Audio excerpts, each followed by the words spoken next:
macam-macam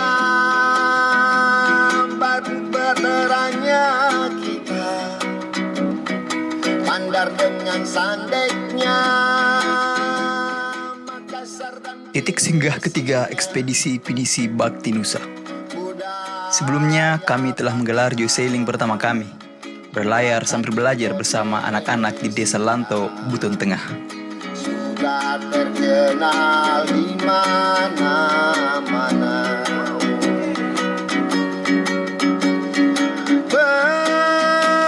Berlayar di lautan luas, pantang biduk surutnya pantai. Pinisi, satu dari banyak peninggalan maritim leluhur, mahakarya yang terus berusaha bertahan hidup. Bentuknya adalah transformasi panjang dari peradaban yang luhur, sedangkan semangatnya terus bertahan dalam udara yang kita hirup.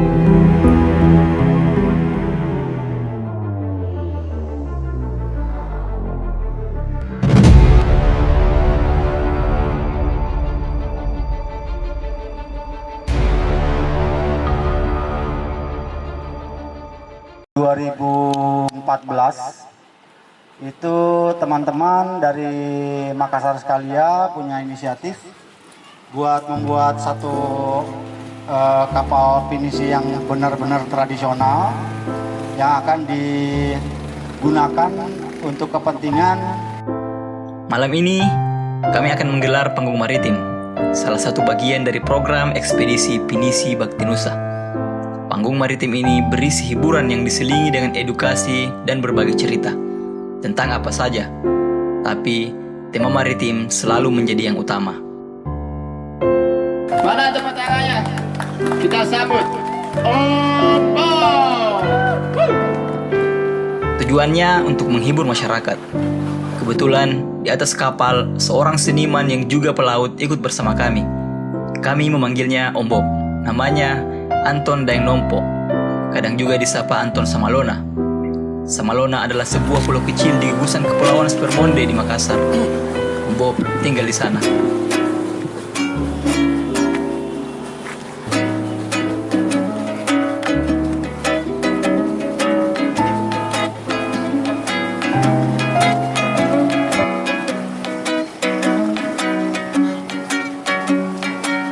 Merangkai kayu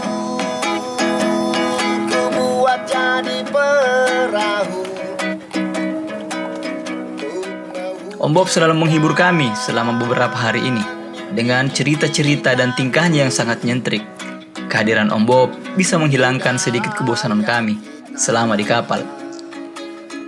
Pada panggung maritim juga kami mengadakan nonton bersama. Anak dan cucu kita Menjadi rute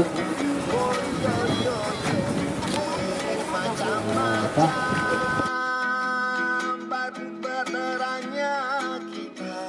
Rencananya, besok kami dan beberapa komunitas akan menggelar bersih-bersih di salah satu tempat wisata di sini, sebuah gua di Maobu.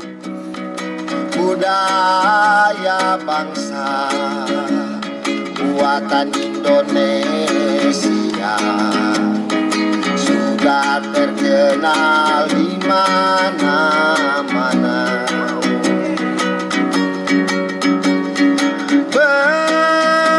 Berlayar di lautan luas, pantang biduk surutnya pantai. Woyoyoyo, tanamkan di dalam hati kita nenek moyang kita pelaut. mudah-mudahan ini bisa terus kita bertahan dengan kondisi seperti ini. Proses perjalanan seperti ini yang pengen saya bangun juga udah kebentuk dengan sendirinya, alhamdulillah. Mengenai hasil tujuan akhir kita nggak usah pusing, yang penting kita proses usahanya maksimal dulu. apapun itu kalau kita ada maksimal ya itu kita bisanya itu.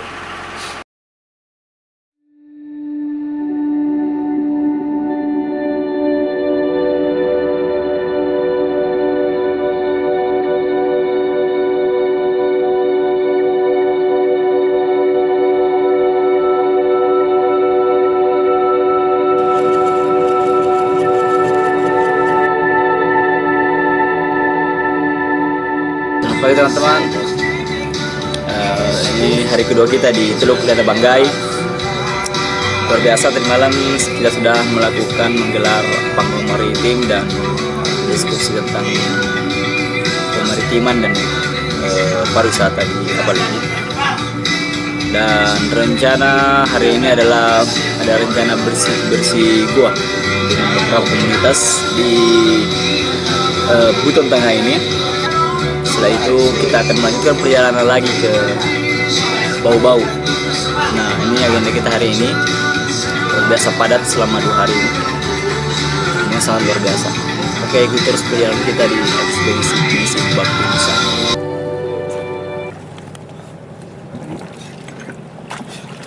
Kita makan ini.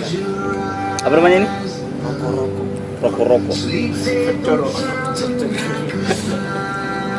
Ini perjalanan ke sana tadi.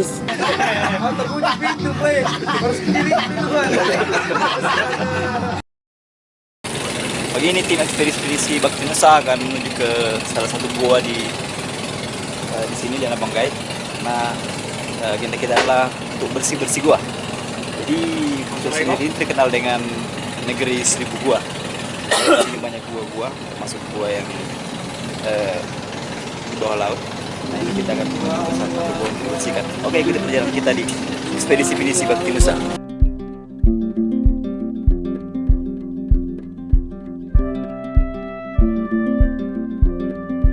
Kita mau menuju ke salah satu gua yang ada di Pulau Buton ini untuk kita melaksanakan pembersihan, utamanya untuk sampah-sampah plastik.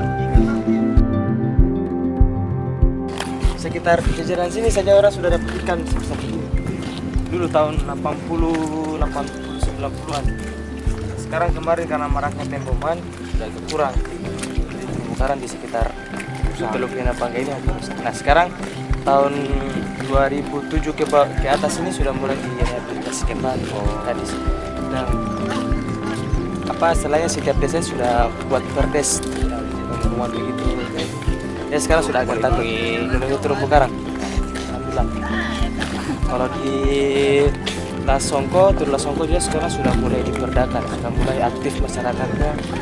Di Mawasangka, justru Mawasangka sendiri yang kalau masyarakatnya itu mengawasi sendiri. Di terumbu karang di sekitar yang ada di sekitar Mawasangka wisata. Keren.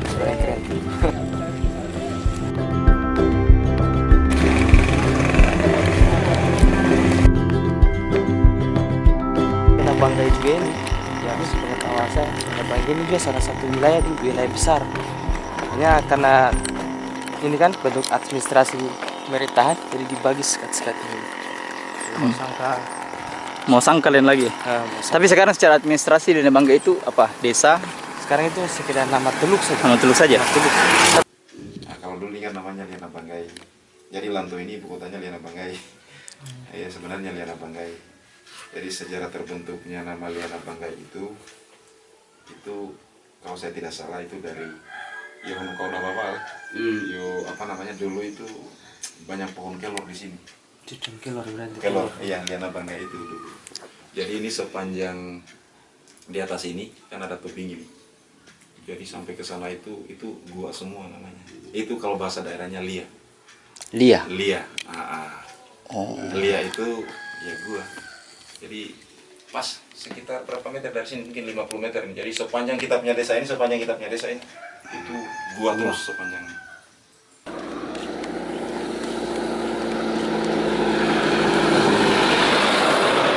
Liana Banggai. Kalau Banggainya Banggai itu kelor mungkin kalau tidak salah. kelor dia orang tua dulu datang di sini untuk dia pikul bekalnya itu batang kelor. Bahasa daerahnya itu Banggai.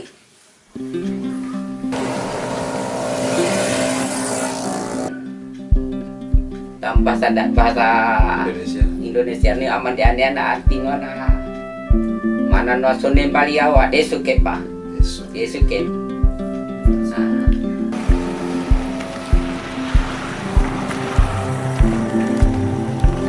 Adat ini kan ada lembaga di kampung itu, di desa saya ini namanya lembaga adat. Jadi ada beberapa istilahnya demi untuk terjaganya keberlangsungan masalah adat ini, namanya regenerasi itu memang ada. Artinya ada regenerasi, istilahnya pengkaderan kan, bagaimana supaya adat ini kayak cerita-cerita yang diceritakan Bapak tadi ini kita semua bisa turun terus sama istilahnya anak-anaknya.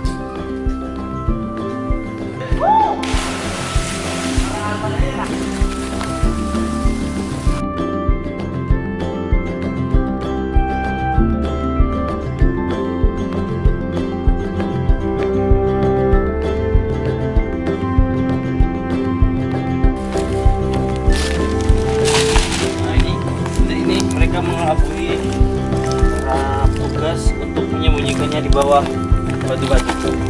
Kita lihat pemirsa, ini sangat lur. Setiap musim barat dan musim timur itu harus devolimba. Oh ya, oke. Jadi dulu saya masih sempat dapat juga, masih kecil sekali pada saat itu.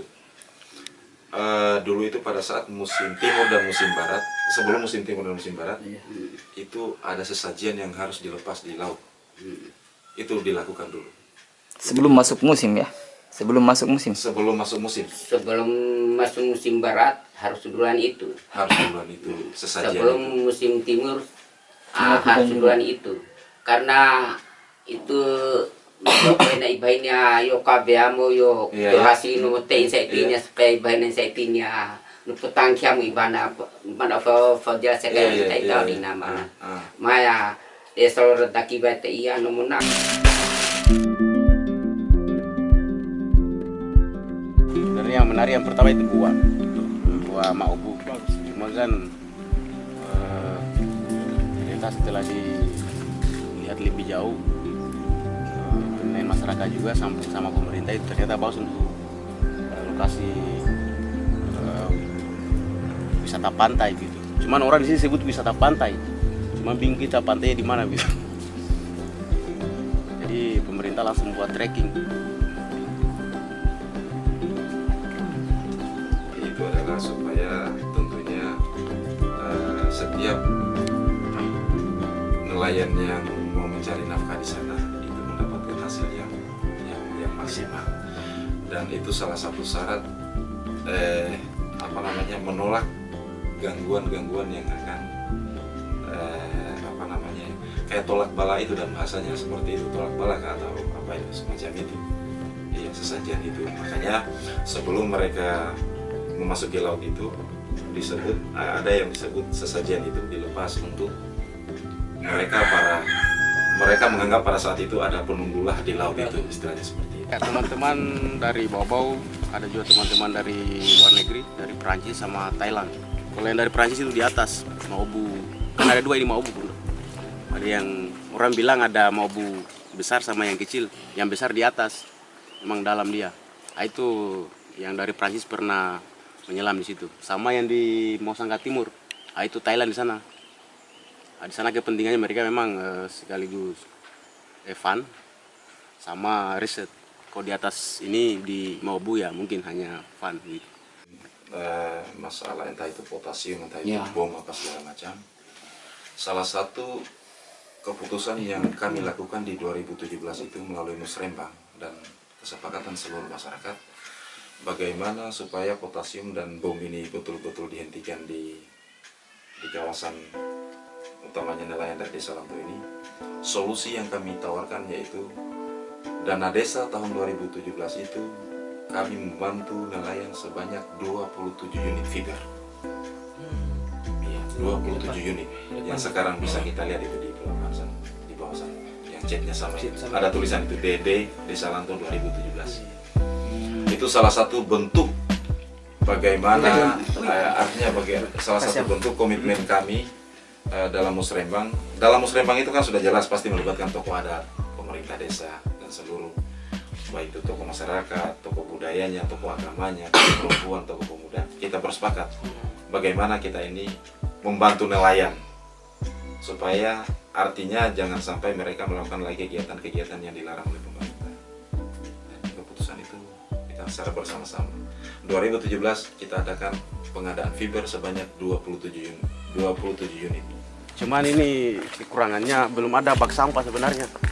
Ya, Kayaknya itu diskusi di internal Genpi itu ya, kita pengadaan bak sampahnya mungkin lebih pada itu, pengadaan bak sampah. Terus soal ini bang, penyandaran. Itu juga yang menjadi masalah sebenarnya. Makanya teman-teman itu punya inisiatif untuk membentuk relawan hijau Buton Tengah.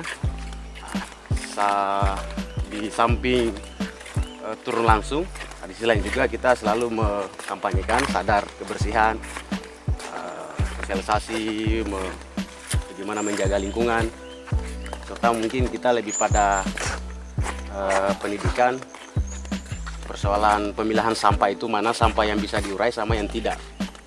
Karena kalau seandainya misalnya disatukan itu agak susah nanti. Kalau yang sampah-sampah atau sisa-sisa rumput begini kan bisa diurai, mungkin bisa ditanam kembali dalam tanah. Tapi yang plastik itu agak susah memang. Jadi itu yang belum dipahami sebagian besar masyarakat. Sudah lama menenun cuman belajar bikin motif-motif ini baru. Tapi kebanyakan yang menenun motif-motif begini karena pesanan. Begini dijadikan baju adat kayak motif.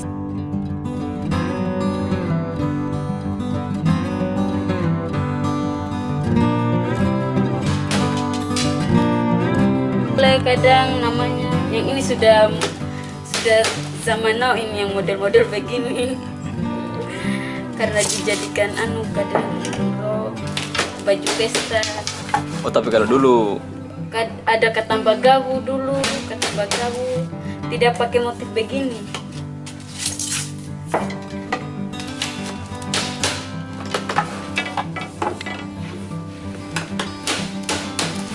Tapi sekarang itu mau buat baju, mau buat pokoknya bisa milih. tapi memang dasar awalnya memang menenun. Iya, tenun dia. Dulunya itu kan pertama-tama dari kapas. Iya. Ya masih dari bunga kapas itu. Bunga kapas itu ada pohon kapas itu, Tapi tidak ada bidik pembuat kapasnya. Kita pakai benang dari toko Indonesia. Iya. Baru pakai juga itu di luar muka kekayaan. Betul. Baru dia kayak dia bikin benang itu ada putar-putaran kayak roda-roda itu. Iya, roda itu. Iya. Jadi kan itu aja. Iya kan. Kalau saya ada bak sampah mungkin ya kan udah sampai bisa berserakan begini, sampah plastik terutama ya.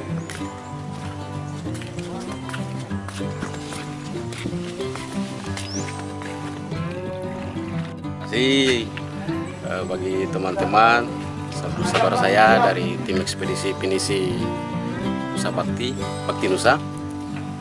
Mungkin harapan saya semangat ini tidak sampai hanya persoalan momen saja atau tahun saja ini, tetapi akan selalu berlanjut dan selalu mengeksplor semua daerah-daerah yang selama ini tidak terekspos dengan baik.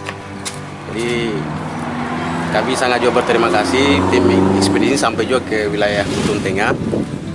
Memang yang selama ini Buton Tengah mungkin yang akan digenjot lebih pada aspek pariwisatanya. Mungkin kedepannya juga bagi teman-teman yang masuk di tim ekspedisi, ya sering-seringlah ke Buton Tengah. Jadi bukan cuma persoalan ekspedisi atau apa, ya fun saja. Untuk menikmati pemandangan di Buton Tengah. Mungkin ya ke depannya 2019 atau 2020 itu insya Allah mungkin Buton Tengah sudah mulai berbenah, mungkin sudah misalnya kalau kasih sini sudah punya bak sampah apa segala macamnya. Itu juga yang akan menjadi daya tarik bagi wisatawan di luar Buton Tengah. Saya pertama-tama mengucapkan selamat datang kepada kapal Pinisi di Desa Ranto, Kecamatan Mosangka Tengah, Kabupaten Buton Tengah. Saya selaku Kepala Desa Ranto mengucapkan terima kasih banyak kepada tim yang sudah datang di Desa Ranto ini. Ini juga merupakan kebanggaan buat kami. Alhamdulillah masyarakat Desa Ranto, mulai dari anak-anak, dewasa, remaja, bahkan orang tua bisa melihat langsung. Kalau selama ini mereka itu hanya mendengar kapal pinisi itu seperti apa, dan akhirnya sekarang mereka bisa melihat langsung. Bahkan saya mendengar warga mereka sempat mengambil dokumentasi di dalam, sempat diajak keliling-keliling di dalam, termasuk anak-anak. Jadi ini momen yang sangat bagus sekali, Pak. Momen yang sangat bagus karena selama ini anak-anak itu hanya mendapatkan teori di sekolah, tapi alhamdulillah dengan datangnya kapal pinisi ini mereka bisa mengetahui langsung tentang sedikitnya gambaran tentang ilmu kemaritiman seperti itu. Ya. Terus yang kedua, selaku kepala pemerintah saya mengucapkan permohonan maaf apabila selama kedatangan teman-teman di sini, ya istilahnya karena ini juga sifatnya mendadak, dan apabila ada hal yang kurang berkenan di hati kita, saya mewakili masyarakat Desa Ranto mengucapkan permohonan maaf tentunya. Mungkin hanya itu yang bisa kami sampaikan.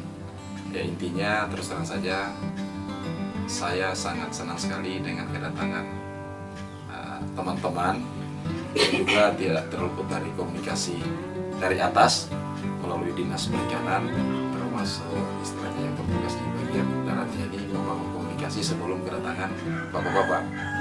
Ya, dan saya terus terang saja memberikan apresiasi kepada tim pinisi yang datang ini, karena selama kedatangan di sini bisa menyesuaikan diri dengan keadaan masyarakat yang ada di Desa Ranto khususnya.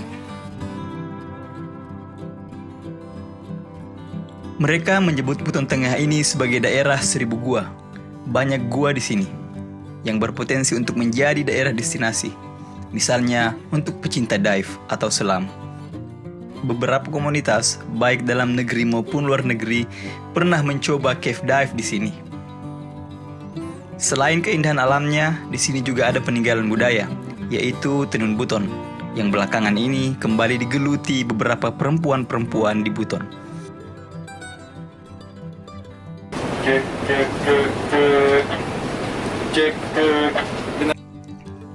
Hari ini kegiatan kami sangat padat. Seharian diajak berkeliling di sekitar Teluk Liana Banggai. Kami sudah akan bergerak ke titik singgah selanjutnya. Tujuan kita adalah tempat di mana pusat kerajaan besar di Nusantara pernah berjaya, Kesultanan Buton di Bau-Bau.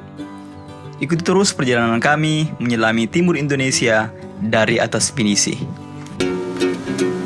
Hamparan air yang membentang luas, berjejer pulau-pulau sangkarang, beragam kekayaan laut Nusantara tersimpan rapi dan mengagumkan.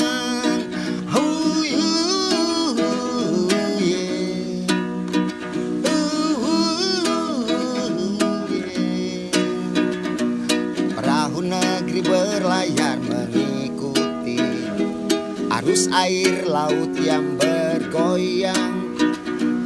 Angin yang berhembus meniup laju layarku, bawa aku ke pulau seberang. Yo yo, kita ke laut aja. Yo yo, snorkel bareng bersama.